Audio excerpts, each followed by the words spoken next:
Good morning and welcome to another Mould Breaker Empowerment Forum.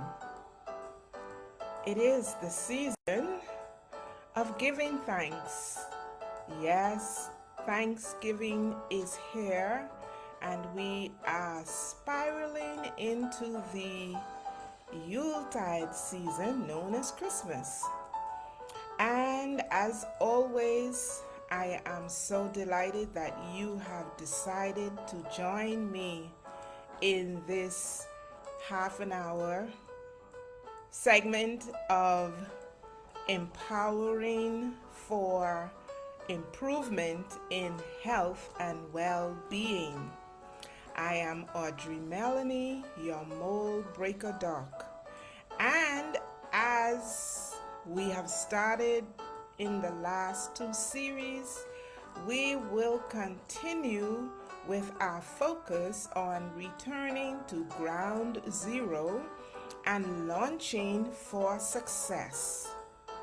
We are focusing on insights that will allow you to become more of an authority on self, more of an authority on what works well for you, that will give you the quality of life you desire. And so we continue as we talk about health and its meaning. We have established that health is not merely the absence of disease or infirmity, but instead it is a state of complete physical, mental, and social well-being. And so today, I ask you, as we celebrate this season of Thanksgiving, what in your life do you have to be thankful for? I can say that I am thankful for good health. I am physically, mentally, and socially well at this present time. And I say at this present time because we are not always feeling our best, but we don't realize that we have so much to be thankful for despite not feeling top-notch. And so, as promised, we will continue this final segment on focusing on the physical aspect of health. And as promised, we're going to just take a look at a few of the physical standards upon which medical science and we as individuals use to determine our state of physical well-being. And they are basically centered around our ability to move, to be self-sufficient, and to be able to do for ourselves without dependence on others. But beneath the surface of those physical manifestations that suggest that we are in good health, there are some critical standards that are used to determine just how healthy we are. Because despite being able to move, despite feeling well, there are some things that are going on with us physically, and oftentimes they are not known to us. I speak of things like our blood pressure, our cholesterol levels, and our blood sugar levels. Oftentimes, there is always a focus on our body weight, and there are standards that are set for that as well. And oftentimes, they tie our body weight And I say they because you find everywhere you go, whether it's in the medical arena, whether it's in the business arena, even with the sale of items, there is always an image that is sold to us. And when we look at that image, we compare ourselves to it. And I might add that that comparison is often an unfair one, but it is what we have been conditioned to believe, that if you don't look like this, then you're not healthy. That is a misconception. I can tell you that when I first launched this forum, the very first comment that I received from someone was, "What gives you the wherewith or the idea that you qualify to share information about health and wellness? You've got to start working on yourself."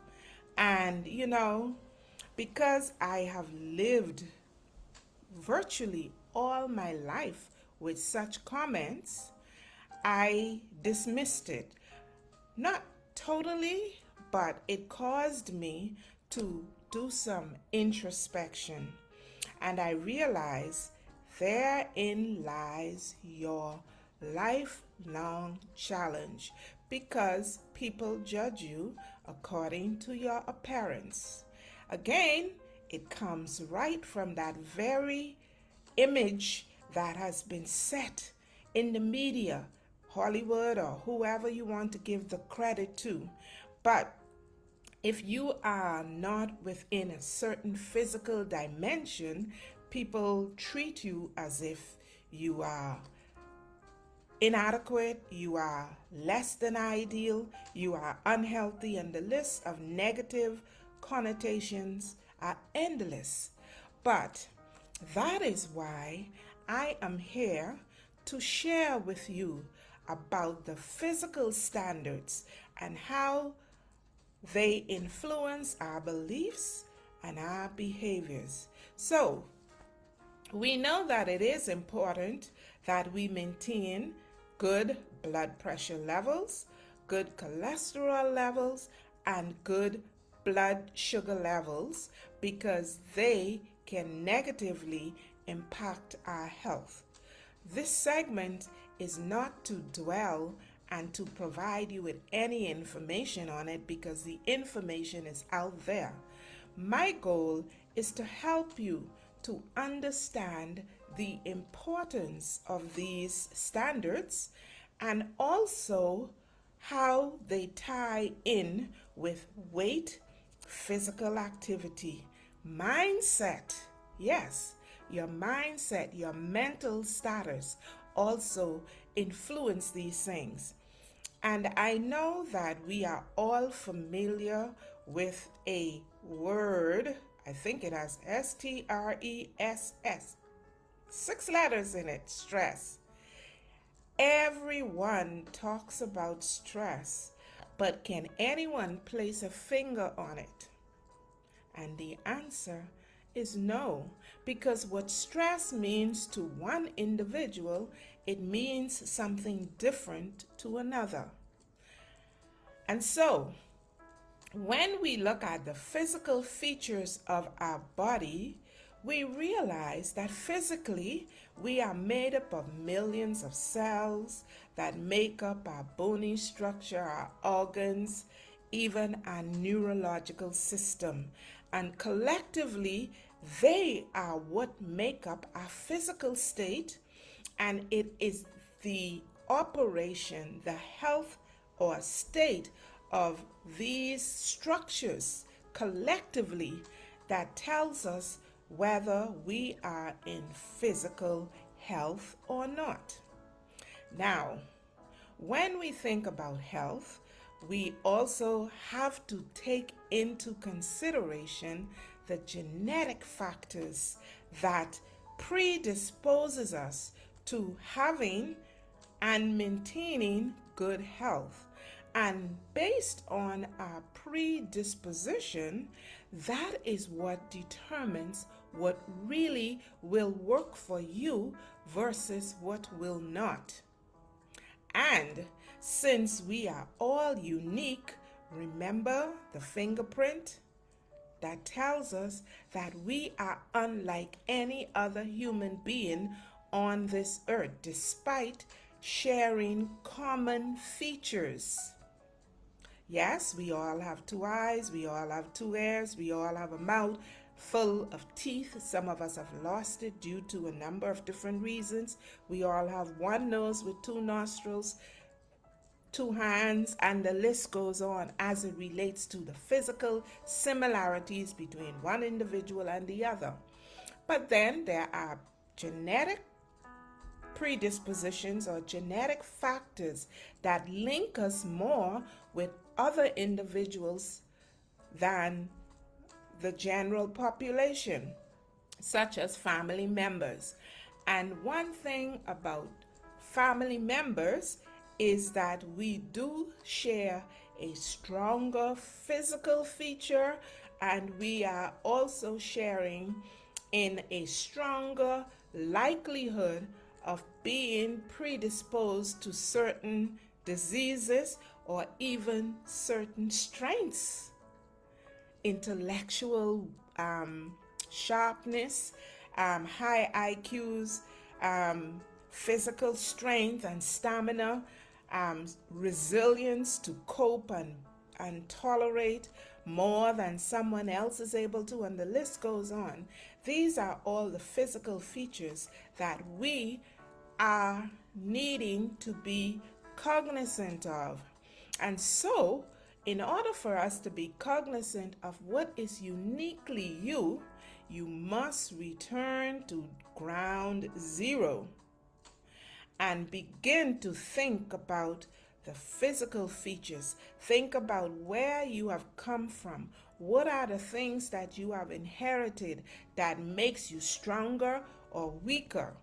And it is these ground basic characteristics that we must focus on as we begin to plan and organize our lives. Yes, the words that are coming and filtering through from the media, from medical science, from social science, they all have their place in our lives, but they do not all apply to us in the way that it applies to other individuals. So what am I saying? I am saying that you have to filter, you have to select, you have to be selective and not take on everything that comes into your atmosphere, into your environment, whether it's by sight, sound, smell, or touch, because you have to filter it out and test it out and determine what is good for you. Health is much like a fashion trend, Today this style is in, tomorrow another is in, and the next day there is something new. And we have that same sort of bombardment of information coming into us from a number of sources. Some of them are scientific, others are based on folk stories, based on the indigenous beliefs of the culture in which you were born.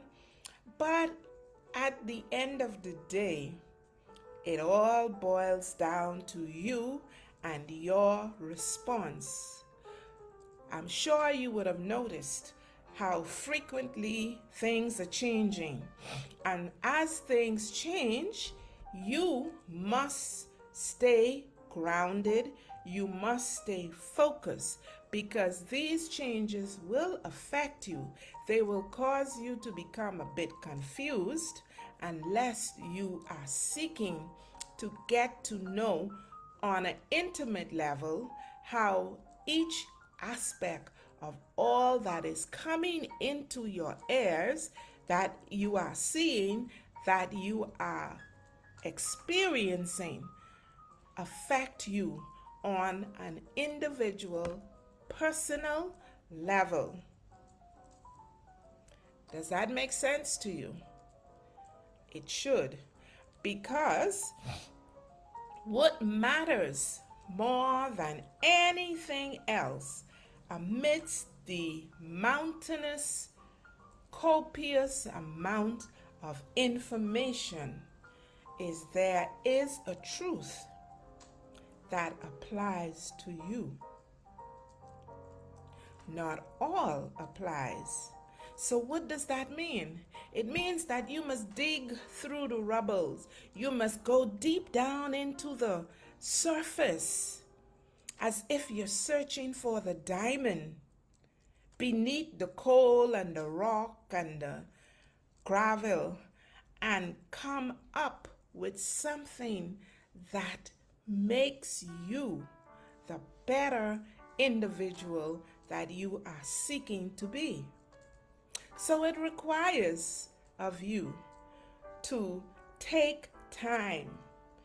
You are to begin to know yourself. Remember, I said that this body is your personal laboratory. You are the chief investigator. You are the researcher, and you are the expert on everything that pertains to you and your health. And so therefore, remember those 6 steps that I shared as we looked at breaking habits? Those same 6 steps are relevant when it comes to you crafting, digging for the diamond that is in the midst and hidden in the rubble, hidden in all the confusion of information that is out there. There is a diamond that has your name on it. It says, "This is what is for me."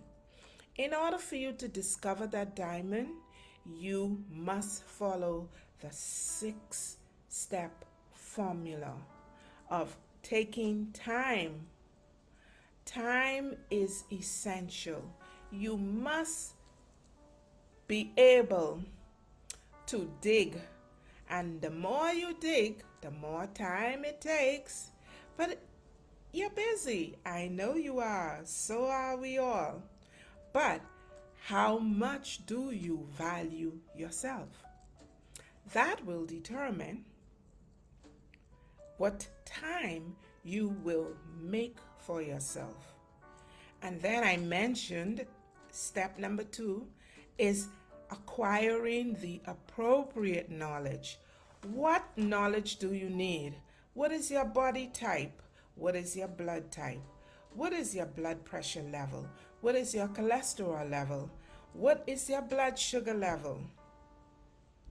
Do you have a huge bony structure, or do you have a petite bony structure, or are you somewhere in the middle? So what dietary guidelines apply to you? Are you physically active? How active are you? What sort of activities do you engage in? How well are they working for you? Do you need to do something differently? Yes. You need time. You need knowledge. And then, once you have established what is necessary, the changes that you must make in order to improve your physical well-being, then you must begin to look around and see, what do I have to work with? If you have everything that you need, then all you need to really do is schedule and commit to a schedule. But if you don't have, then you need to begin to look at, what is it that I want to do? What are the things that I enjoy doing? And once you have established that, then you begin to create the conditions for transforming and beginning that journey to success, because you are now at ground zero. Through your inquiry, you have discovered what might work. And remember that you may select something today, and if you are engaging in active monitoring of the effect of your choice, you will know that after 4 weeks, I noticed that this has changed, this has improved, this has not. And so, as you consciously evaluate the effectiveness of what you are doing, you know now that I can commit to this, but I need to change that. And gradually, you will begin to slowly improve.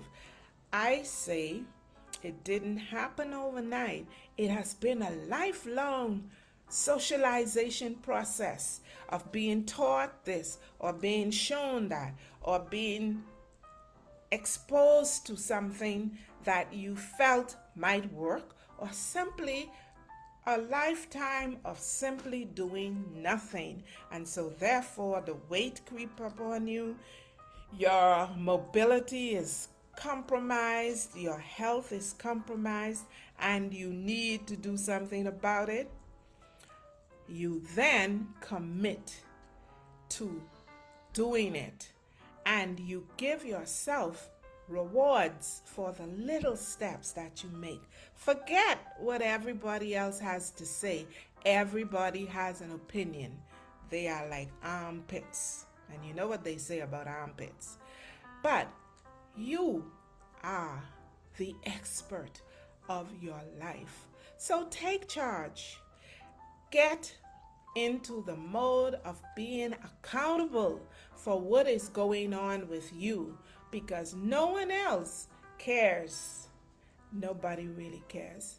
They may listen, they may share, and they may walk with you for a short while, but you are the constant in your personal life. You are always there when everyone else is gone. You eat with you, you sleep with you, you bathe with you, you dance with you, you cry with you. Everything that you do, you are the one person that is always present. So don't walk out on yourself. Stay committed to yourself. And finally, if needs be, get some support, be it friends, relatives, co-workers, or a professional counselor or coach, because there is nothing too good for you. I hope that you have learned something with regards to the standards that are out there and the standards that you must establish for yourself. Create a balance. There is good in virtually all of the information that is out there, but you must craft and select those that apply to you and work for you, and continuously review your progress. Become aware of who you are, where you're headed, what you desire, what's working for you, what's not working for you. Become your own personal expert and advocate.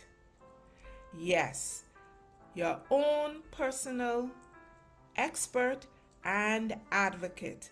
Advocating for those things that enhances your state of well-being. Adopt the 4P. Become proactive, protect your health, prevent disease, and preserve longevity, because the quality of your life is dependent on the choices that you make. So get up, show up, get help, express gratitude, give thanks for the gift of health. No matter what your level is today, you will not experience this day again. So make it your best. Give it your best. Love yourself and break those molds of ideas and beliefs and practices that do not serve to enhance your state of well-being. So as we enter into Thanksgiving and then into the Christmas season, you know what follows next. It will be a new year. So begin even now. Each day is like a new year because guess what? Every day there's someone who has a birthday, and that's the beginning of a new year for them. So every day is like a new year, but we have the annual observance of New Year's Day, January 1st of each year. But look at where you are today. Give thanks for what you have and seek to find out how you can improve on it. I am Audrey-Mellayne, your Mould Breaker Doc, saying, return to ground zero.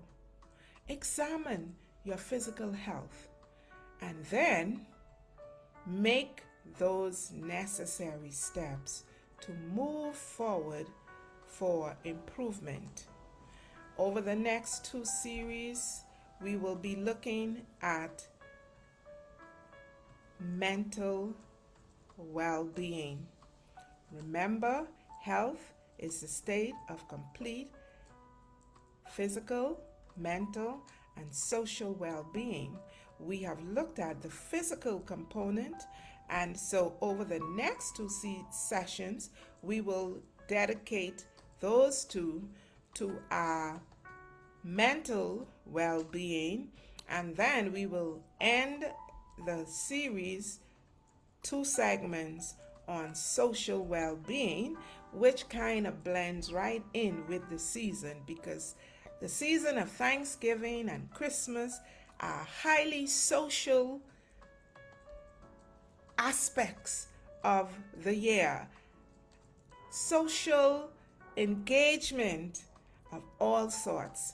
And so we want to end 2021 with a bang so that when we enter 2022, we will be looking at how we are now launching into our desired state. Thank you so much for tuning in. I appreciate your support, and be sure to hit me up. Know that everything that I say here is simply to stimulate you into action for self-improvement. Until next time, take care of yourself and remember, you are in control.